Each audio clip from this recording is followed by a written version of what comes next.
A gang of schemers deliberately breaks patterns, breaking public expectations. Are you being told that Putin is about to die? Break off. Are you expecting some shocks from August? You'll see, September will come and nothing will happen. Such tactics are also included in the general model of exhausting the enemy. And the bandits have enemies, everyone who is not included in their narrow club of adventurers. So, Prigozhin's rebellion, in all likelihood, was a schematic imitation, which had the goal of identifying disloyal generals in the Ministry of Defense. As a result, Surovikin and company took the bait and are now seated in cells. Putin, who never backs down, plans to starve Ukraine and the West out by imposing a long war, from which Europe is already tired, and yet the bald strategist has not really started anything yet. The West is sympathetic to Ukraine's demand to withdraw Russia's troops from its territory and then negotiations can begin. But this condition will not be accepted by Putin, who will rather send a couple of million more Ch-Mobiks to the war and raise the stakes already to the level of the last batch with NATO. This secret admirer of Hitler seems to fully share the paradigm of his idol. If the Reich lost, it must disappear from the face of the earth. Putin further isolated the cave this week by signing a decree suspending certain articles of tax agreements with a number of unfriendly countries. In addition, he submitted to the State Duma draft amendments to the legislation concerning the procedure for notifying the UN and the Council of Europe in the event of the introduction of martial law or a state of emergency in Russia. This may be due to the planned withdrawal of Russia from the Council of Europe. Putin is preparing the conditions for a global clash. In the meantime, the Kremlin is spreading disinformation about the alleged withdrawal of Wagner's thugs from the territory of Belarus. In fact, Prigozhin's militants remain in place, waiting for orders from their masters. Satellite imagery taken on August 9 shows a significant number of vehicles in the mercenary camp near Osipovichi in the Mogilev region, and there may have been even more between August 1 and 9. Against the backdrop of rising tensions, Poland intends to increase the number of its troops on the border with Belarus to 10,000 soldiers. Polish President Andrzej Duda, in an interview with The Washington Post, spoke about the need to stop racist aggression. Poles help Ukrainians because they understand the threat from Russia, he said. We know that when the Russians come, they rape women, they kill people, they deport people to the east. We know that the Russians need to be stopped, end of quote.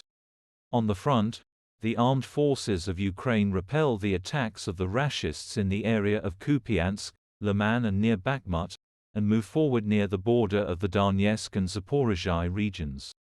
In Zaporizhzhia in recent days, the invaders have dealt particularly brutal missile strikes. At the same time, at the Zaporizhzhia NPP, according to Energoatom, water leaked from the first circuit of the reactor into the second. This happened due to a violation of the integrity of the third steam generator, located in the hermetic shell of the block.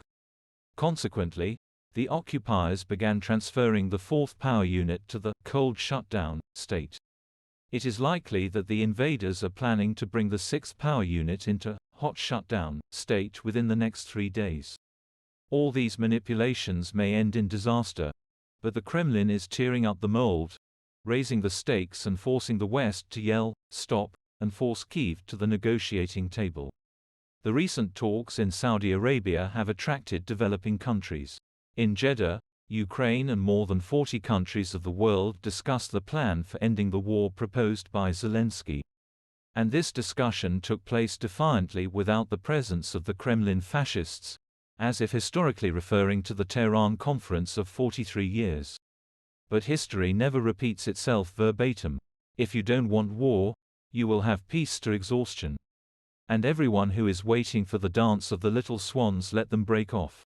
There will be no ballet, but there will be a bloody disco against the backdrop of a sinking ruble, which is also sinking according to the plan of schemers who have successfully squeezed out the currency from the population.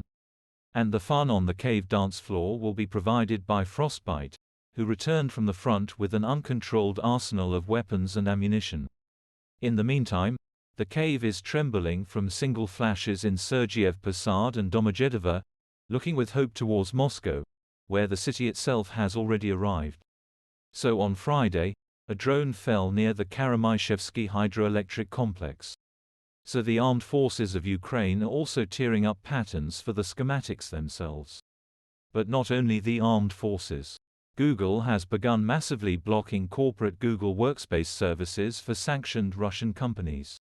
After such a blocking, the sanctioners cannot access corporate mail, use electronic document management, and almost all important documents and correspondence have become inaccessible in the Google corporate storage, without the possibility of copying. And the West can also provide more weapons so that the armed forces of Ukraine can splash down the Crimean Bridge and drive the mothers to Rostov and Krasnodar. Because after the loss of Crimea, the denouement will come very quickly. And either Putin will be strangled by his own people, or he, like a true schemer, will imitate his death, and he will run away to the African Barmeli, where he will live out his bald age. No wonder he kissed them in St. Petersburg. However, African cannibals are capricious. They can pass them to The Hague. So the schemer, most likely, will tear patterns to the last.